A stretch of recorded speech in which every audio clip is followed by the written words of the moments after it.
Queridos, tudo bem? Aqui é o Rafael Campos e hoje nós vamos bater mais um papo falando sobre criaturas fantásticas e hoje irei falar sobre a Ganesha. Você pode achar um pouco estranho porque eu estou falando de uma divindade, não de uma criatura, porque essa é a última criatura que está dentro do livro The Hexornist. Então, se por acaso você gosta desse tipo de vídeo, desse tipo de conteúdo, já deixa aqui nos comentários qual é a criatura fantástica que você quer que eu tente transformar em uma criatura biológica. Então, bora lá e sim, bora!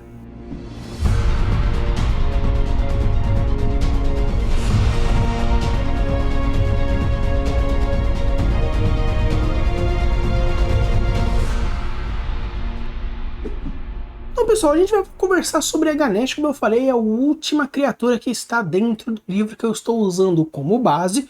Obviamente, as próximas criaturas que vão aparecer talvez não tenham tanto detalhamento como a questão de esqueletos, como a questão de músculo e órgãos, mas caso vocês gostem desse tipo de coisa, eu posso ficar procurando e quando eu achar alguma criatura, eu trago para vocês. Mas qualquer coisa, eu já deixo já pré-programado outras criaturas que a gente começa a bater nesse papo e com isso eu uso de imagens que eu achar na internet para conseguir exemplificar. Obviamente, fazer algo mais profundo, biológico, fisiológico, muscular, vai ser um tanto complicado, mas se você conhece algum artista que consegue transformar essas criaturas em uma dissecação, deixa aqui o link nos comentários que eu vou atrás desse artista, ou me manda via Discord, que o Discord está também aqui na descrição, ou você me manda via Instagram também, caso você ache interessante. A gente pode fazer dessa forma. Tem umas moscas voando, porque no último episódio que eu falei sobre fantasmas, eu devo ter, sem querer, invocado Beelzebub e não tô sabendo, beleza? Então,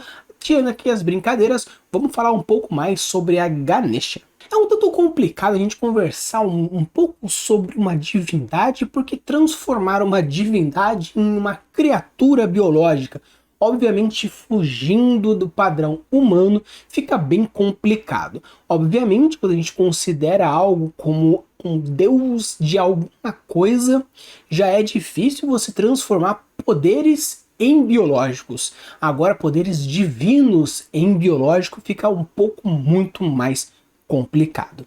Obviamente, para aqueles que a galera que assistiu Avatar 2 já consegue ter mais ou menos uma noção para onde eu vou indo, porque no filme 2 de Avatar, O Caminho das Águas, tem uma baleia que tem capacidade de comunicação, produção de músicas, poemas, arte, e ele explica mais ou menos que existe uma glândula específica dentro do córtex pré-frontal, ou até mesmo do lóbulo frontal, que é algo que pode sim acontecer aqui na Ganesha também.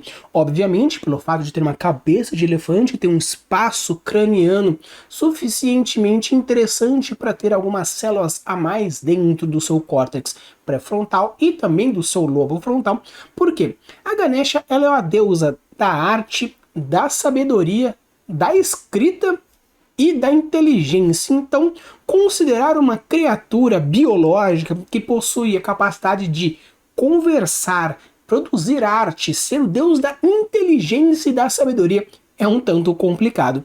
Então a gente pode considerar que, já que estamos referenciando biologicamente, podemos considerar que a Ganesha, ou as criaturas baseadas na Ganesha, que são meio que humanoides com cabeça de elefante e dois pares de braço, pode então a gente considerar que são criaturas que possuem uma certa quantidade de células a mais em seu córtex pré-frontal, dentro do seu lóbulo frontal, que faz com que ele consiga produzir esse tipo de estruturas, esse tipo de comunicação, podemos dizer dessa forma. Obviamente, a gente vai considerar algo que não chega talvez ao nível de humano, apesar de ser uma divindade, mas como estamos tentando construir criaturas biológicas, podemos considerar que talvez essas criaturas conheçam padrão de cores, então da mesma forma que alguns chimpanzés utilizam de ornamentos com folhas e galhos, outras estruturas como ferramentas, podemos considerar que sim, eles possuem algum tipo de arte onde colocam adornos em seu ninho, como que é muito comum você ver na nidificação de muitas aves que conseguem transformar em arte os seus ninhos, como por exemplo o João de Barro faz com a casinha dele. Então a gente pode considerar que exista nessa criatura um certo tom de arte onde ela pode usar nela mesma ou nos locais onde está, considerando que é uma deusa da comunicação, um deus mais especificamente, né, que é o Ganesha, ele é um deus da comunicação, então acredito que exista sim alguma comunicação, porém a gente não vai entrar em palavras considerando o fato de que primeiramente é um elefante, então a estrutura fonodióloga da nossa criatura é um tanto diferente do que é do ser humano. Então, produzir palavras seja um tanto complicado, mas como palavras também são consideradas como estruturas fonéticas, sons que são associados e por isso nós temos significado e significância, a gente pode considerar que exista sim certas produções de som que representem alguma comunicação a partir de algo que pode ser colocado dentro da sua comunidade. Obviamente, quando eu falo sobre o poder de escrita e comunicação, como escrita é um certo tipo de comunicação, e estamos falando de comunicação mais verbal ou comunicação sonora, a gente considera que dentro do seu arcabouço mental, dentro dessa estrutura lobular, seja pré-frontal ou lóbulo frontal como um todo, possui capacidade de se comunicar não apenas com olhares, mensagens, mais de linguagem corporal, mas sim conseguir, por exemplo, deixar estruturas no chão, fazer alguns certos tipos de rabiscos que representem alguma coisa para essa cultura. Podemos considerar que talvez Ganesha entre dentro de criaturas, talvez considerando pelo fato de ser humanoides e ser deuses, podemos considerar como talvez um Homo sapiens seria um tanto demais, então a gente pode seguir no passado, indo para um Neandertales, para o Erectus, Australopithecus, que já exista grau de comunicação, já existe um grau de comunicação, vamos dizer assim, escrita, seja ela pictográfica, seja ela a partir de desenhos feitos na parede, ou até mesmo de produção de som, meio que tem algum significado a partir disso. Quando a gente fala sobre a etimologia da palavra Ganesha, a gente encontra em diversos tipos diferentes de, dependendo da cultura, dependendo da região do mundo, existem alguns diferentes, mas eu gostei muito que se a gente quebrar a palavra Ganesha em Gana primeiro, Gana significa grupo, multidão, sistema. Então, considerando esse fator, a gente pode considerar que Ganesha seja uma criatura sociável. Considerando que tem capacidade de arte, adorno e comunicação, isso dá mais um reforço pelo fato de ser uma criatura sociável. Porém, uma coisa que eu achei interessante, apesar de Ganesha ser uma divindade masculina, não entraremos mais nessa questão de detalhes, porém nós temos Ganeshas machos e Ganeshas fêmeas. Considerando que vive numa sociedade e a palavra Isha ou Issa é considerado Lorde, Senhor, podemos considerar que sim, existe uma certa diferença de cadeias de importância, vamos dizer assim, uma política dentro do seu grupo de animais, considerando o fato de que tem ser humano e cabeça de elefante, e considerar que Lorde, Senhor, considera isso aqui, vamos considerar que a política, vamos dizer dessa forma, das criaturas Ganesha é uma condição matriarcal, referenciando sim os elefantes que possuem esse tipo de política mais de líder matriarcal. Existe uma fêmea dominante, a líder que vai ser. Então acredito que dentro de um padrão social da cultura dos animais Ganesha, dentro dos seus instintos e outros tipos de informações, podemos considerar que é algo relacionado ao matriarcado, onde existe uma fêmea dominante que vai botar as regras. Outra coisa interessante quando a gente fala sobre Ganesha é que, dependendo da iconografia, ou seja, a forma como ele é representado dentro da cultura, seja em pinturas ou em estátuas, a gente pode encontrar em pé, dançando, agindo heroicamente contra demônios ou brincando com a família.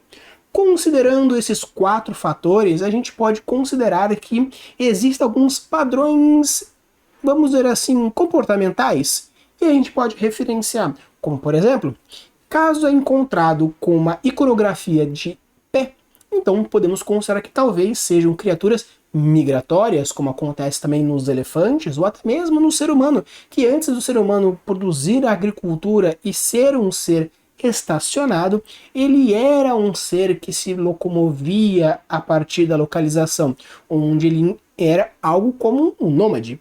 Então podemos considerar que, já que estamos falando de uma iconografia de pé, podemos fazer uma criatura que seja migrante, referenciando esse estado de pé. O outro caso é que também temos uma representação dele dançando, considerando a dança como uma forma de comunicação, porém no mundo animal é muito comum dança relacionado, por exemplo, a cortejo, ou a dominância, ou a definição de território, não necessariamente é algo a partir de luta. Então a gente pode considerar que a dança é uma forma cultural para a espécie Ganesha.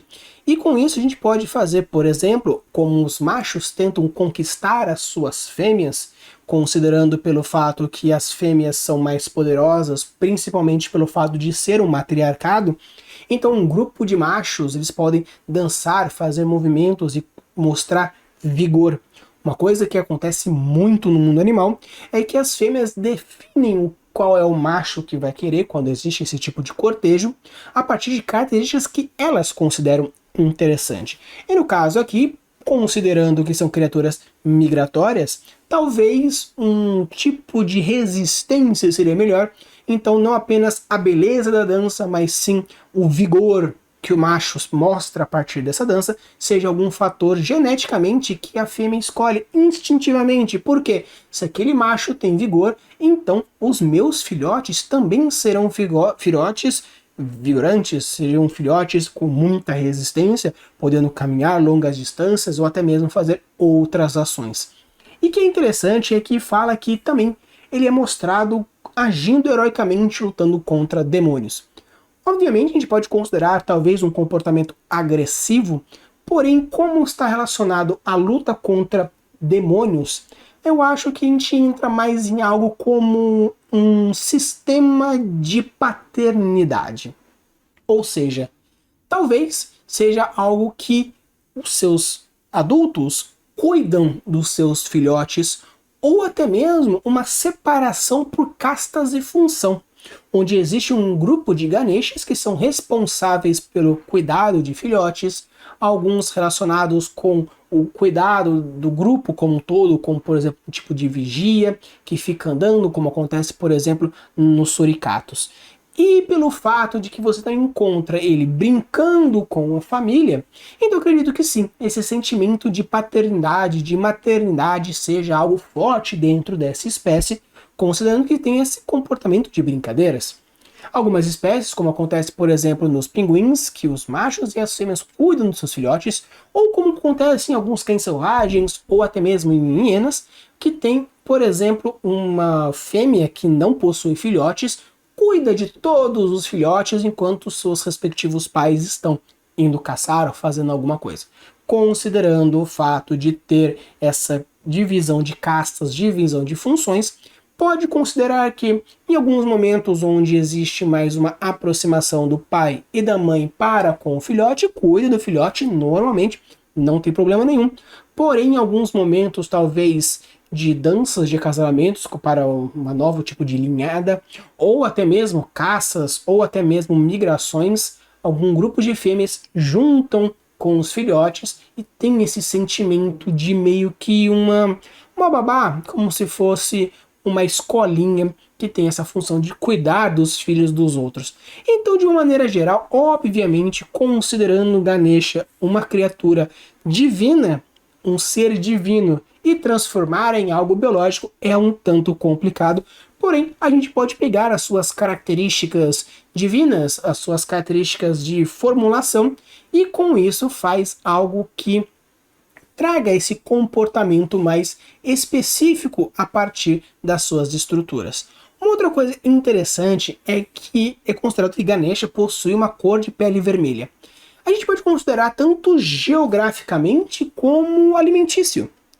Em alguns casos a gente pode considerar, como acontece no caso dos índios norte-americanos, que eles são considerados os pele vermelha. Então podemos considerar que poderia ser então algo geográfico, que dependendo do seu posicionamento no planeta, ele precisa de mais ou menos, vamos dizer assim, melanina talvez, apesar da melanina ela trazer uma cor mais para o escuro, um moreno ou um negro, não para o vermelho.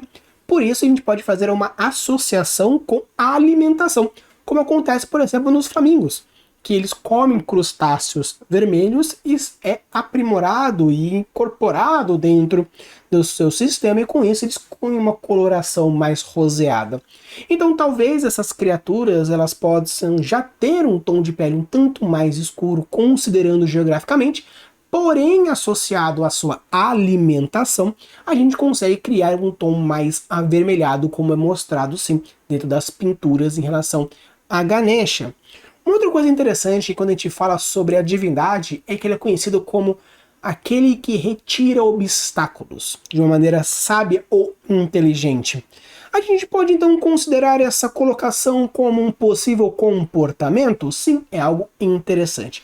E qual seria algo literal a partir de uma criatura? Considerando que é uma criatura migratória, podemos considerar que quando a matriarca faz movimento de migração para lá ou para cá, ela tem na mente dela qual é o caminho que precisa fazer, e é algo que ela não muda de qualquer jeito nenhum.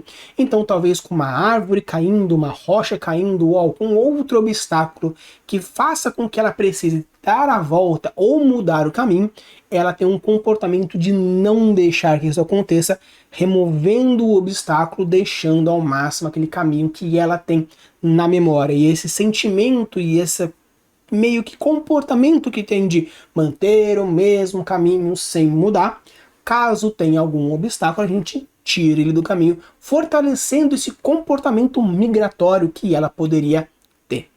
Um outro ponto interessante que eu achei bem legal é o quesito do mantra, aquele mantra que é o Am, e no caso aqui nós temos o mantra do Om. Considerando que está relacionado também a Ganesha, então a gente pode realmente considerar que a Ganesha é uma criatura que produz som e ressoa. Os elefantes possuem também forma de se comunicar a partir de vibrações, então a gente pode considerar que a forma de comunicação que tem na Ganesha, por já ser Deus relacionado à escrita e comunicação, por não ter uma estrutura meio que fonoaudióloga mesmo, para a produção de uns fonemas mais específicos, como a gente acontece dentro do ser humano, pode ter uma associação um pouco humana, um pouco elefante, que consegue produzir outros tipos de vibração que a gente consegue identificar. Não a gente, seres humanos, mas sim as espécies mesmo de Ganesha, porque quando a gente escuta a nossa própria voz, nós não estamos necessariamente ouvindo a sua voz saindo e entrando, e sim passando por toda a estrutura óssea por dentro do seu rosto.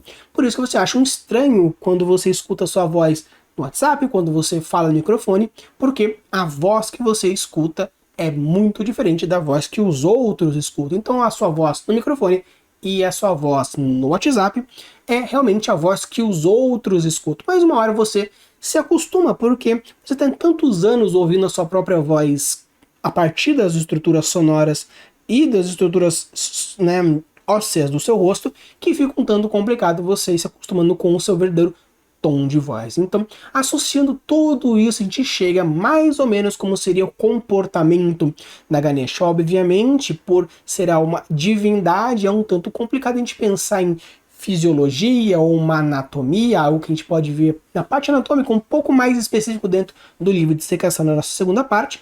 Porém, por ter essas habilidades, esses conceitos a gente pode incorporar dentro do comportamento, criando essa nova comunicação, e com isso a parte, vamos dizer assim, comportamental, etológica da nossa criatura Ganesha. Então pessoal, agora a gente vai para a nossa segunda parte, que é falar um pouco mais do The Resurrectionist, que fala um pouco sobre essa parte de dissecação anatômica da nossa criatura. Como eu falei para vocês, eu tento ao máximo transformar numa criatura biológica. Obviamente, transformar numa criatura social, humana, seria muito diferente, porque nós teríamos comunicação, estrutura, sociedade, cultura, política, economia, nós temos diversos elementos que poderiam ser colocados. Então, considerando uma criatura, vamos conversar. Obviamente, começando aqui já pela nossa criatura, a gente percebe que nós temos um ser humano com cabeça de elefante, 2 pares de braços, 1 par de pernas, e com isso a gente já entra já na nossa Ganesha Orientes, obviamente associando a Índia, que fica na parte mais oriental do planeta, então faz todo o sentido. Considerando então aqui, a gente já começando pela parte de categorização, Animalia vertebrata, você já sabe muito bem o que eu poderia dizer aqui. Mamália, obviamente, nós temos o mamífero, nós temos os probóscideae. Os probóscides, probóscide é como se fosse, sabe aquela parte da borboleta? Né? Aquela língua da borboleta, ou a parte do mosquito que pica, é meio que um narigão. Então, considerando aqui probóscide, faz todo sentido pelo fato de ser um nariz de elefante e tudo mais. Aí a gente entra aqui em o que eu achei engraçado do Homo eberus. Eberus, ela é um gênero de inseto, é um grupo de insetos, que a cabeça do inseto meio que é um cabeçudo e meio que tem uma ponta também referenciando os elefantes. Então aqui nós temos gêneros Ganesha, Ganesha orientalis, então a gente já entra esse algo aqui interessante. Pegando aqui, achei legal o probóscide para fazer essa relação com o nariz, o Eberus considerando também com o nariz, né, um homem de nariz, então achei interessante essa forma que ele comentou aqui na questão de família. Então bora lá agora falar um pouquinho sobre a parte anatômica mais específica. O que é tanto interessante é que aqui, quando a gente pega a cabeça do elefante, perfeito. O que eu acho interessante quando a gente fala sobre as estruturas anatômicas da criatura Ganesha é que a cabeça de elefante, perfeito, a estrutura funciona assim mesmo, a questão do crânio, o forame frontal, a parte aqui dos dentes, nós temos aqui a estrutura do ser humano, que é idêntica, ele não muda em nada, talvez um nome aqui e ali, mas porém não muda muita coisa. Mas o que mata, e vai ser um tanto complicado a gente considerar, é que imagina o peso dessa cabeça. Essa coluna deve estar chorando, esse joelho deve estar chorando. E as articulações desse ombro vão ser, complicadas a gente conversar, mas vamos tentar. Obviamente a gente já vê aqui no quesito muscular, obviamente ele tenta ao máximo a utilização dos músculos referenciando a própria cabeça de elefante, então meio que se mantém mais ou menos como funciona a estrutura muscular de um elefante. Do ser humano não muda em nada aqui numa visão frontal, considera assim certinho todas as estruturas musculares. Se um dia vocês quiserem que eu fale mais especificamente dos músculos, das estruturas, eu volte aqui futuramente para conversar um pouco mais específico. Obviamente eu não aprofundo muito nos quesitos musculares e articulações e ossos, para não ficar uma coisa muito chata, algumas pessoas podem não gostar. Porém, se vocês querem que eu traga de novo esse conteúdo, porém aprofunde mais nesse quesito anatômico, ficaria muito feliz. E se caso vocês curtam, é só deixar aqui nos comentários que eu volto no conteúdo. Todos os outros, especificamente faço um vídeo com todas as estruturas, falando o máximo que eu puder na parte muscular e algumas outras observações, algumas possíveis correções ou algo do gênero. Mas voltando aqui, a gente se mantém um quesito muito normal dentro de uma estrutura muscular. Obviamente, pelo fato de, acredito que seja um livro mais family friendly, não teria todos os músculos, né? Considerando que estamos com uma estrutura de macho, vamos dessa forma, mas não seria possível todos os músculos, se é que vocês me entendem. Agora a gente já entra num quesito que eu acho interessantíssimo, que é a parte biomecânica desses ossos e essas articulações. Eu não vou entrar na parte de sínfases ou diáfises, eu não vou entrar nesses estruturas mais articulações e nomes e tudo mais, porque seria um tanto complicado, acredito que no momento de explicação, mas de maneira geral, que é mais pra gente bater um papo mesmo. Porém, eu fico imaginando o que acontece. Como vocês bem sabem, nossa coluna é feita de vértebras, que fica uma em cima da outra, formando a curvatura em S para que mantenha a rigidez, porém a flexibilidade e aguente o peso. Agora, considerando o fato dessa cabeça, acredito que as vértebras da nossa criatura obrigatoriamente têm que ser mais resistente. Sem sombra de dúvidas, precisa ser mais resistente. Imagina o peso que essa lombar não deve estar segurando. Caso vocês possam perceber, de uma maneira geral do ser humano, meio que o comprimento, vamos dizer assim, né, a largura das nossas vértebras se mantém mais ou menos a mesma. O que muda é o tamanho da cabeça da vértebra, que é aquela parte que fica a pressão em cima da outra, a parte daqui da cabeça da vértebra, e o forame da vértebra vai diminuindo a partir da cabeça até embaixo, porque quanto mais para baixo, quanto mais para cima, é maior o volume, o calibre da coluna vertebral, porque tem maior número. E quando vai descendo as ramificações, a quantidade vai diminuindo, aumentando o espaço mais rígido do corpo e diminuindo o forame para que a gente consiga manter essa resistência, aumentando essa solidez. Mas considerando o fato de que nós temos uma cabeça de elefante, o nosso centro de gravidade deve ser um centro de gravidade muito bizarro. Por quê? Imagina só se sua cabeça pesasse talvez 5, 6 vezes mais. Então só o fato de você pender para frente, imagina a força. Nós temos uma vértebra chamada axis e atlas, que é mais ou menos assim, e a outra que é mais ou menos assim, que encaixa para fazer esse movimento mais, né, poder fazer esse movimento. Agora imagina só uma cabeça que é muito maior, muito mais volumosa e pesada, a força que esse pininho, que esse atlas não deve ter. Então eu acredito que a composição, vamos dizer assim, cálcica dos ossos da Ganesha deve ser muito complicado e muito tenso. Obviamente uma associação de músculos. Lembra que eu falei para vocês lá no episódio de Centauros, que o fato de que eles terem toda essa curvatura aqui do ser humano cavalo seria um tanto complicado para fazer a movimentação e a quebra do ar? Novamente aqui, o que nós temos? Uma cabeça muito pesada. Então a estrutura anatômica deve ser muito cabulosa. Considerando aqui que a gente pode ver mais ou menos que as articulações do ombro, nós temos o ombro na frente e um outro ombro atrás, imagina como deve ser toda essa estrutura escapular. Deve ser um tanto complicado.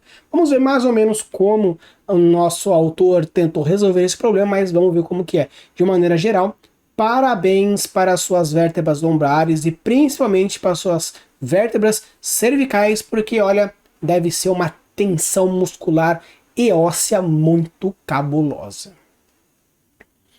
Descendo aqui, a gente já percebe, principalmente aqui, que nós temos provavelmente uns deltoides e uns trapézios muito fortes. Ah, mas o deltoide é mais aqui do ombro. Sim, mas nós temos 2 pares de ombros.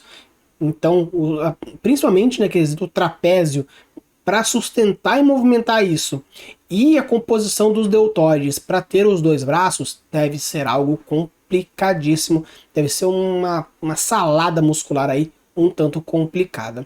Como a gente pode ver aqui, apesar do peso geral ser encontrado aqui, nós temos esse peso aqui também. Então provavelmente o centro de gravidade da nossa criatura não deve ser exatamente no eixo axial da nossa criatura, deve ser um pouco mais à frente. Considerando isso, principalmente por causa do peso sendo jogado um pouquinho para frente, o que pode acontecer é que realmente os ombros são jogados mais para trás, para que os braços deem um certo peso. Então pode ser que os 2 braços de trás sejam muito mais para manter a estrutura equilibrada do que a movimentação. Talvez aconteça do tipo quando, sabe como se fosse uma gangorra?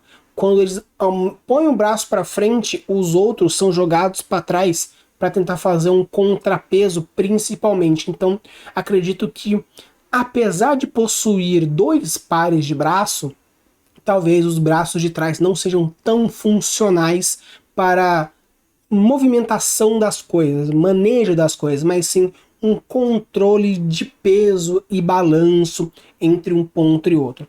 Porque como a gente pode ver aqui, ele tem uma conexão de ombro aqui e uma outra conexão de ombro aqui.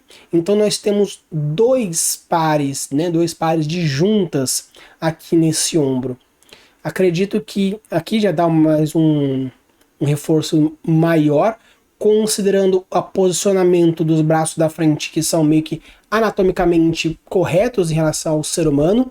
Aqui não acontece isso, a gente percebe uma dobra aqui muito maior. Quando a gente fala de dobra, nós estamos falando principalmente de sínfises, mas obviamente não vou entrar muito nesse mérito agora. Mas como a gente pode perceber, a coluna ela é jogada mais para trás, provavelmente para fazer um contrapeso com a cabeça, por causa desse eixo que deve ser deslocado um tanto para frente, com os braços jogados para trás. Talvez jogue o eixo mais para o meio do centro da coluna da Ganesha, mas acontece dessa forma, que eu acredito que seja o mais interessante. Aqui a gente percebe o posicionamento das estruturas escapular aqui.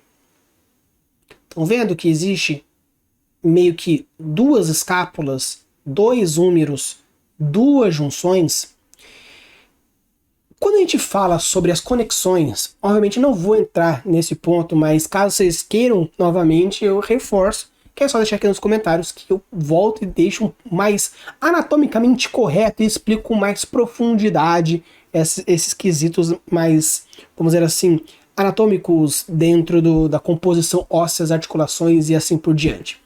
Então quando a gente vê essa conexão, meio que, quando a gente fala das conexões, as junções do nosso corpo, a gente tem conexões fixas, que não tem movimento, tem uns com pouco movimento e com muito movimento. Quando a gente fala que tem muito movimento, pode ser osso no osso, osso na cartilagem, tem vários outros subtipos também.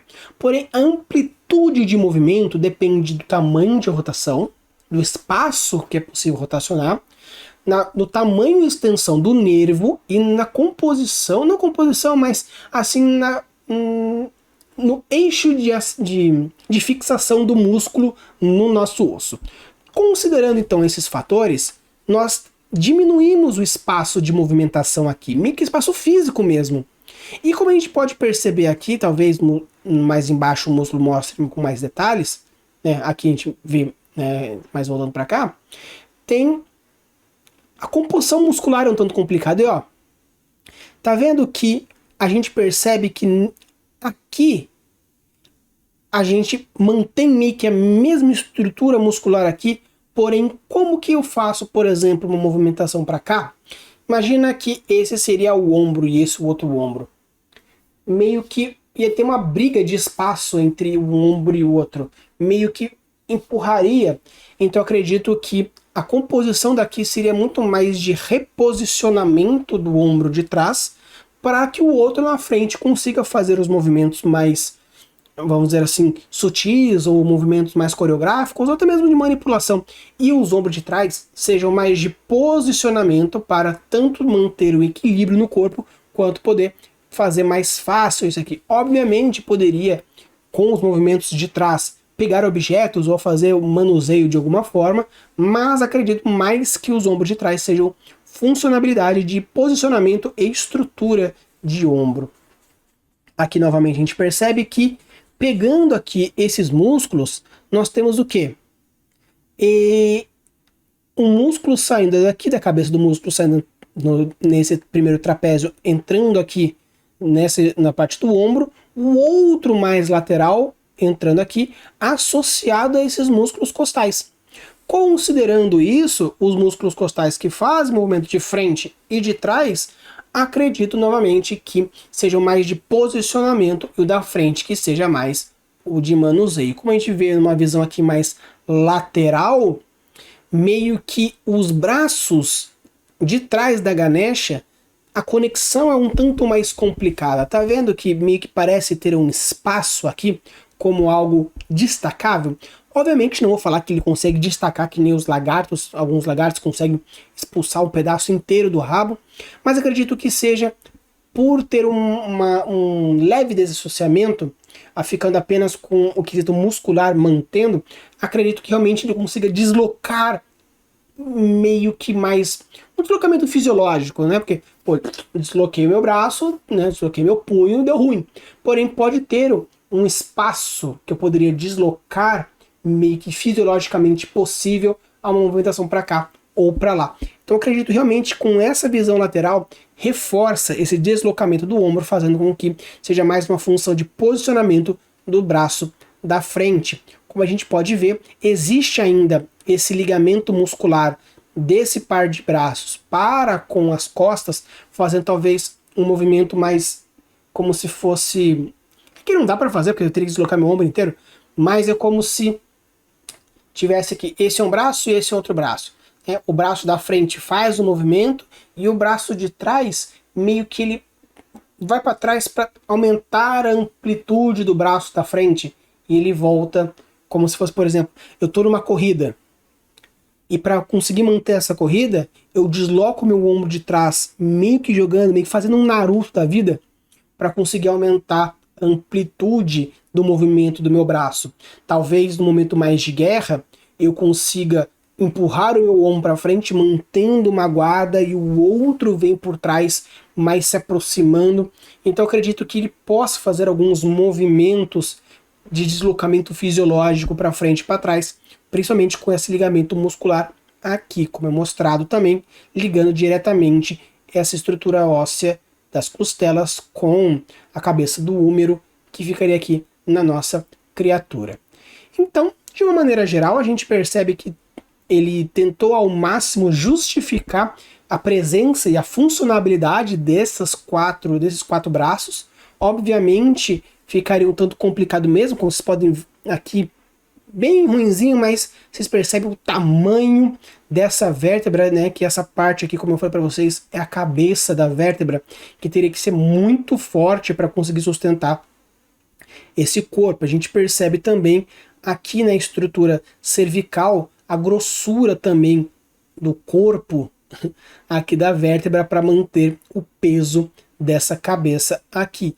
E a gente percebe, obviamente, com dois pares de trapézios, vários ligamentos que tentam sair da cabeça, ligando aqui nas vértebras. Seria meio que tivesse um tendão segurando aqui diretamente na coluna para que o peso não caia. É como se tivesse aqui a cabeça e ele está ligado numa cordinha, não deixando que a cabeça tombe para frente.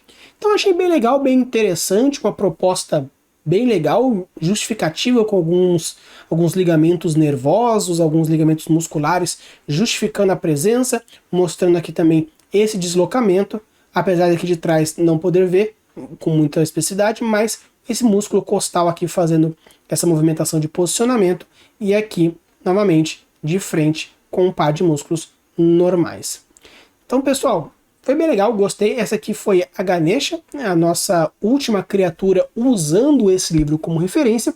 Então, se você gosta de criaturas e quer que eu traga mais outras criaturas e tente ao máximo criar criaturas biológicas mais reais, deixe aqui nos comentários qual é a criatura que você gostaria que eu trouxesse. Obviamente, como esse livro acabou, eu não talvez consiga trazer meio que cortes anatômicos, mas pelo menos eu garanto para vocês que a primeira parte do vídeo, todas as criaturas que vocês mandarem, com certeza vão ter. Use e abuse das suas criações e deixe seus mundos cada vez mais incríveis. Valeu!